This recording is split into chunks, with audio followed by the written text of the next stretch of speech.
Mes nustojam kalbėtis todėl, kad kai moteris pasakoja, vat šiandieną buvo konsultacija, kur vyras pasakojo istoriją, kur moteris ėjo su provokacija, su agresija į jį ir jisai pasimetęs teisinosi. Ir aš jam parodžiau, kad jis neturi laikyti moters emocijų.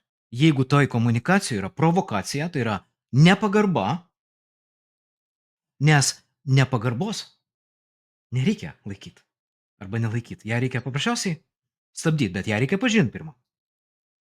Nes paprastai moteris su emocijom labai dažnai atsineša, arba vyras su emocijom atsineša nepagarbą.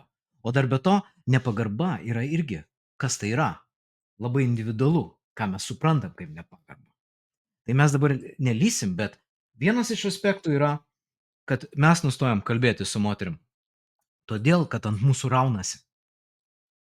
Su mumis kalba nepagarbiai, su mumis užsiema demagogijom, bet, voi, apie vyrus man skundžiasi kasdieną moteris.